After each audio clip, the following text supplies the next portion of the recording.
Welcome to the Limelight podcast, where authors, entrepreneurs, and thought leaders step forward to share their ideas, stories, and strategies. I'm Clarissa Burt, inviting you into thoughtful dialogue, refined insight, and an esteemed way of living.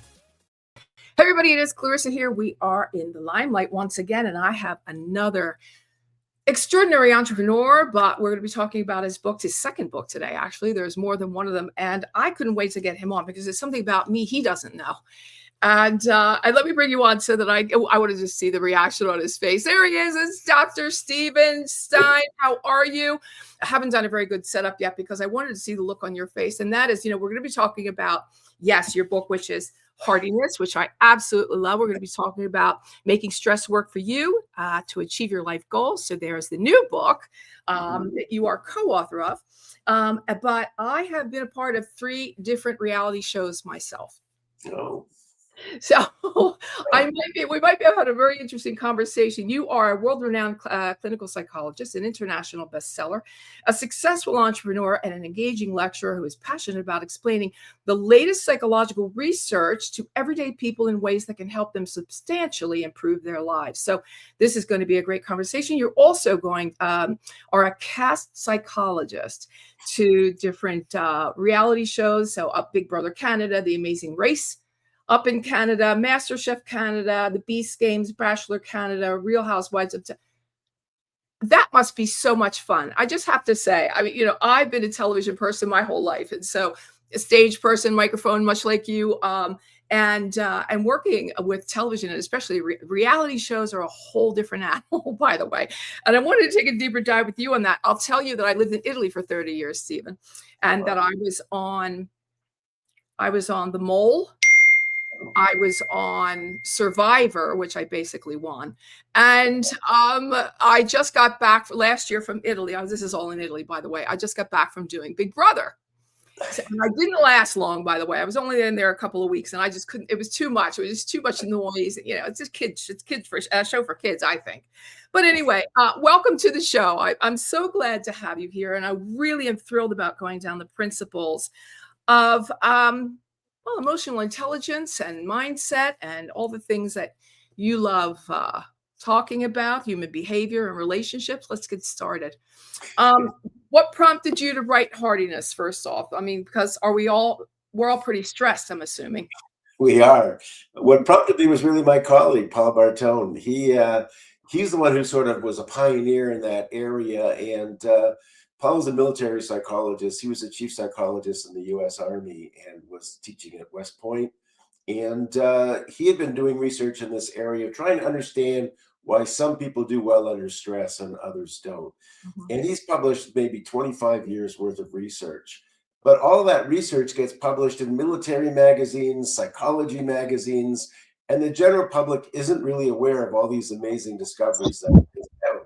So I really convinced Paul that we got to get this out to the world. We got to put something together that everyday people can use and benefit from all this research. Let's talk about some of the salient points here. And I go through the chapter of contents because I love, first of all, I really wanted to take a deeper dive about commitment, because that's kind of where I trip up a lot. I'm just going to say, I have always the greatest intentions, and I do commit, and sometimes follow through is an issue.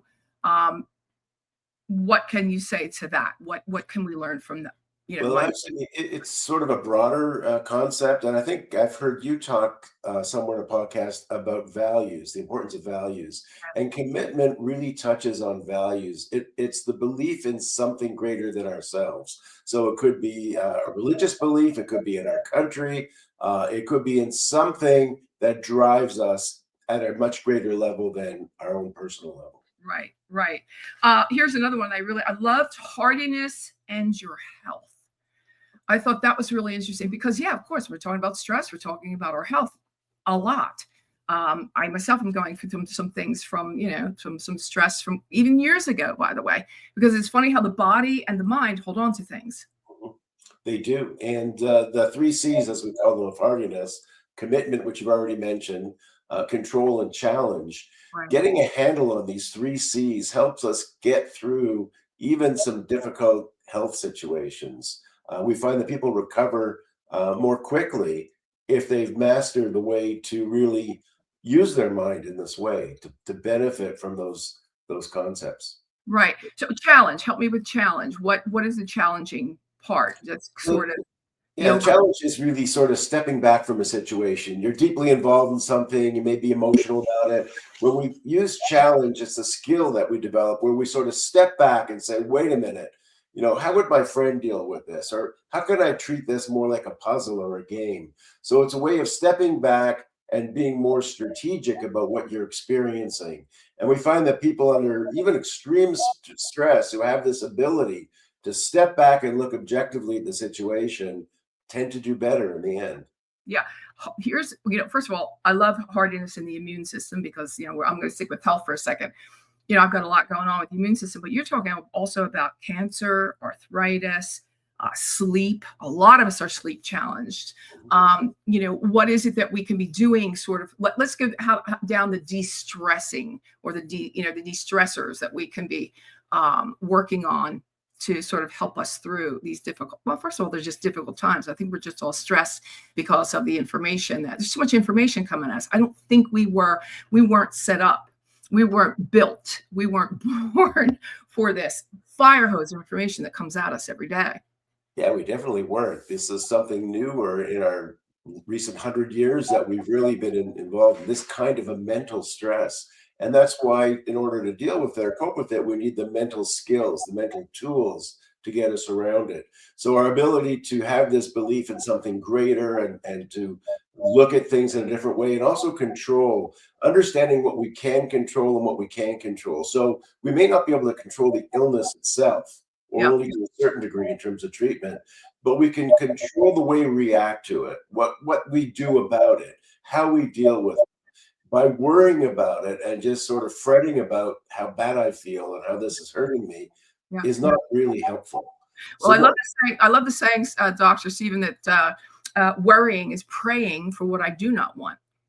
yeah, pretty much. You know, That's a good way to look at it. Like, And how do we turn that around so that you're praying for what you do want, right. which means turning around the way you perceive the situation, the way you think about it.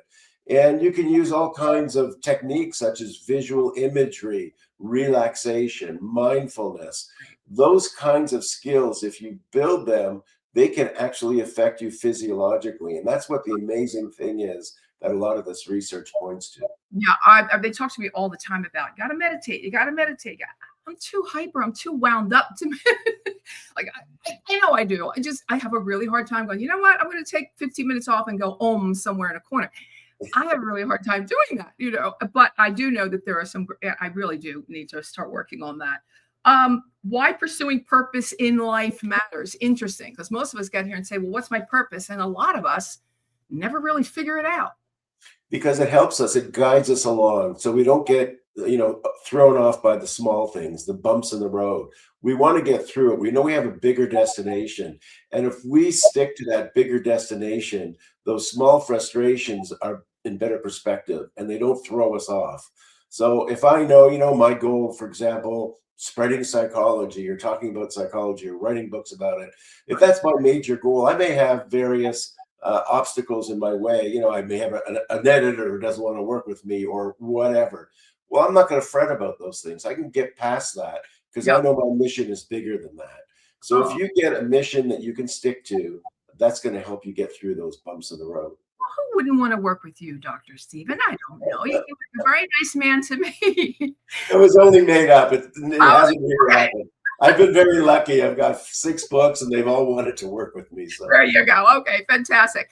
I love talking about emotional intelligence, and I don't know that enough people know exactly what it is and exactly how to build good, strong, happy, healthy emotional intelligence. Can you walk us down that path? Sure. So emotional intelligence is something we've been working on for over 25 years before anyone even heard of it. And there's 3 main things. There's now a number of different theories of emotional intelligence, but 3 main things you have to know.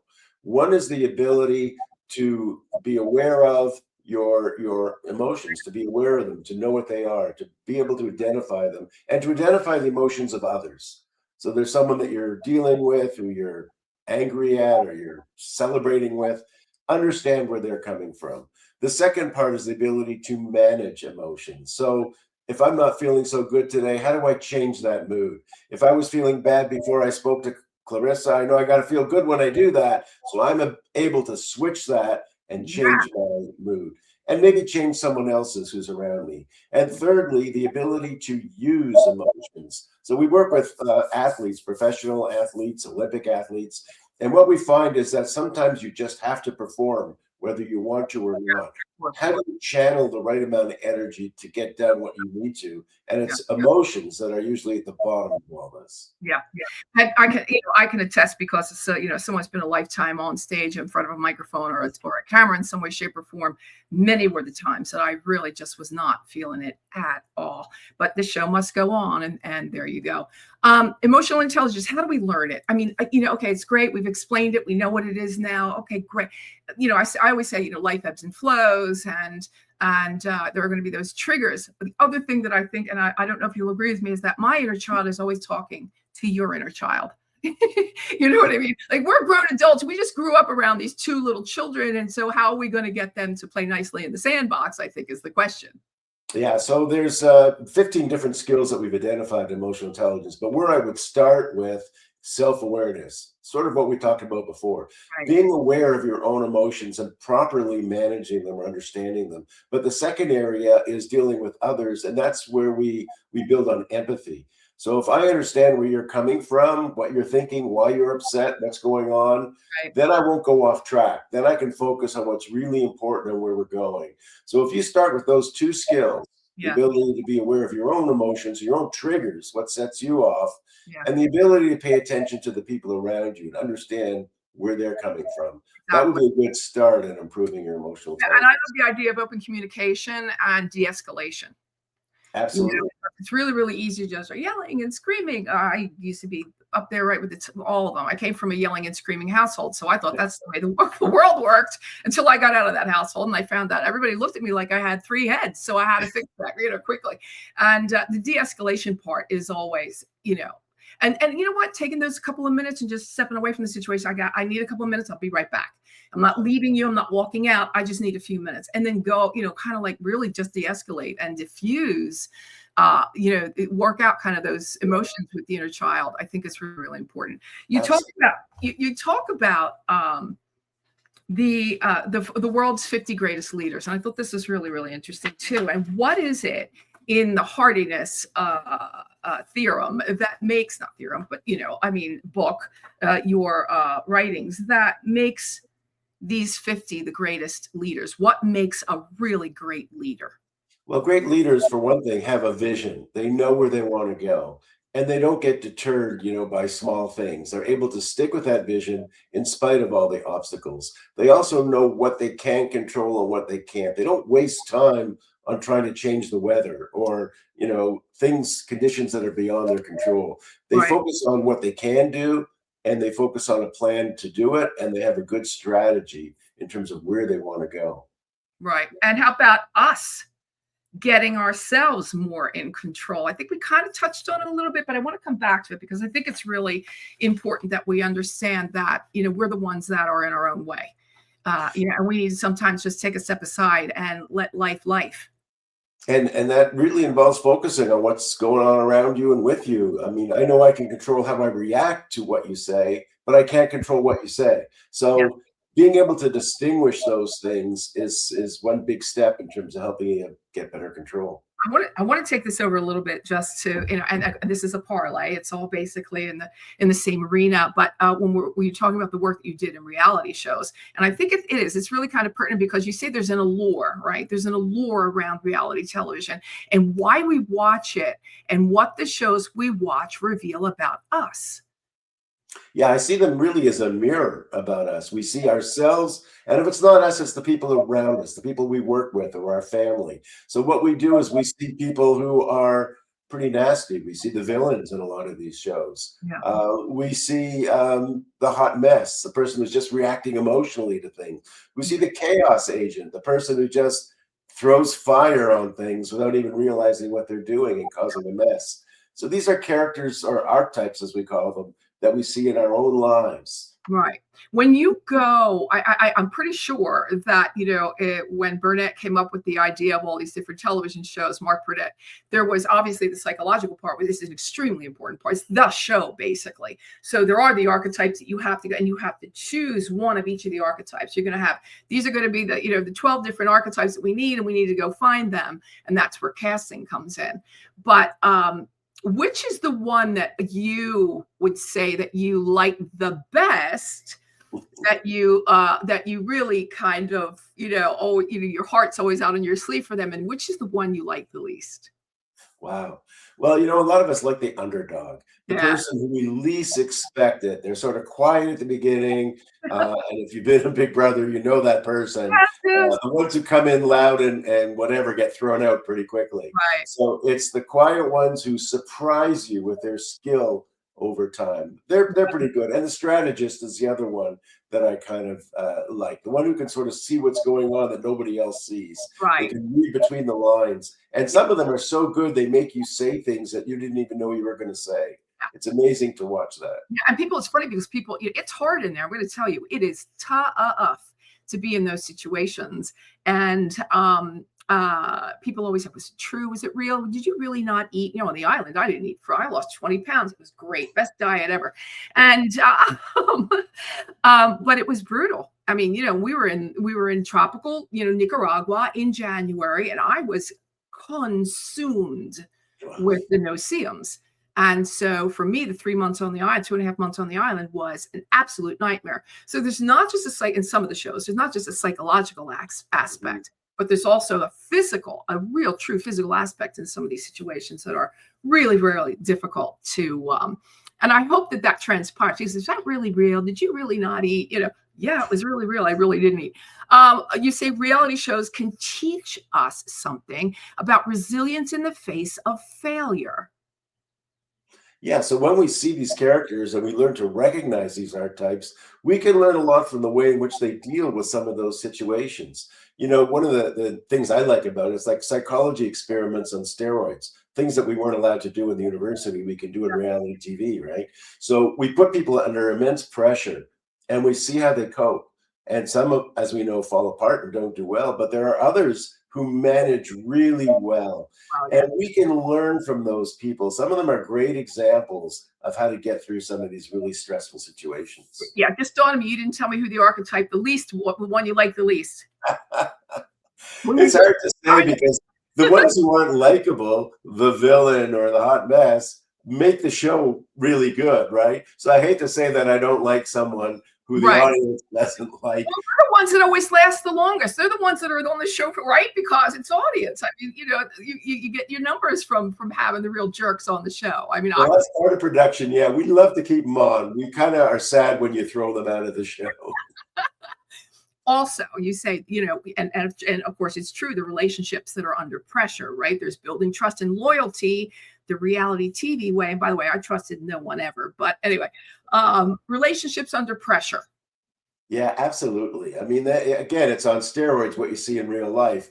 You're under pressure. You don't know who to trust, who to make an alliance with. But if you don't make an alliance, you're not going to last very long. Playing the show. Yeah, you're not playing the game. Yeah. Yeah, so you got to take a risk and you got to trust someone. And I guess part of it where emotional intelligence fits in is you have to have the judgment knowing who you should trust. Because you trust the wrong person and they're going to cut you loose as soon as they can. But if you can read people well, which is emotional intelligence, you make really good connections. And that's what we find. Those people last longer in these reality shows. Yeah.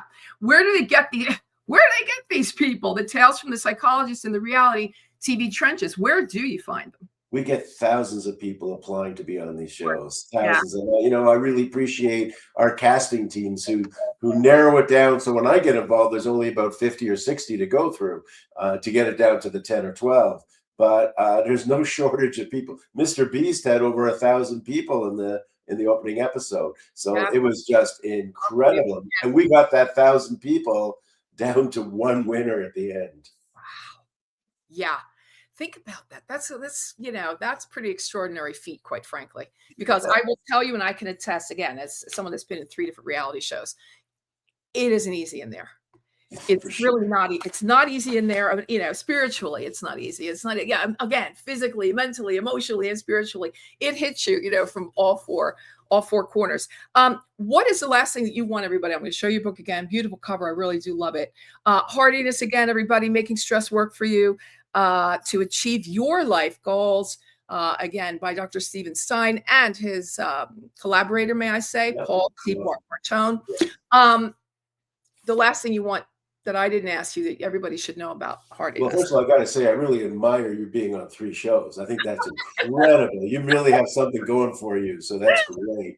Well, I worked on television in Italy, and so they would do the VIP versions, and so I was called in frequently. You know, I don't know. I went, Stephen, because I could. I went because I had no children. I wasn't married. There were no. I had business running, but you know, which is why I didn't stay too long in each one. I could go for a little bit, but I couldn't stay for too long. Anyway, please. Well, good for you. What can I say? Just, you know, go out and get the book. Hardiness is a great book, and it'll hopefully help you deal with life's stresses a lot better. Life stresses, you got that right. One last question that I ask all of my guests, and you can't say marriage and you can't say children. What would you say that up until now has been your crowning moment? Wow, my crowning moment, not marriage, not children, and not grandchildren. I guess I can't say that either. What is my crowning? I guess the fact that I've developed an organization, a business that has been very successful worldwide. We have over 220 employees. And as a psychologist, you're supposed to be totally useless when it comes to business. But somehow or other, I've sort of freaked out and created an organization where people love to work in, and we contribute a lot to the world by developing psychological assessments that help people in various sectors. So I guess that's a sort of a crowning achievement, developing MHS, which is our company. All right, that's it. That's a show. Thank you so much. That is Dr. Stein in the Limelight with Clarissa Burt. Until next time, everybody, be well. Thanks for listening to this episode of the In the Limelight podcast, intelligent media for the savvy entrepreneur. You'll find my video interviews on YouTube and clarissaburt.com, and the audio version of the interviews you can get wherever you get your podcasts. Don't forget to connect with me on social, pretty much anywhere, and do stay well until we meet again in the Limelight.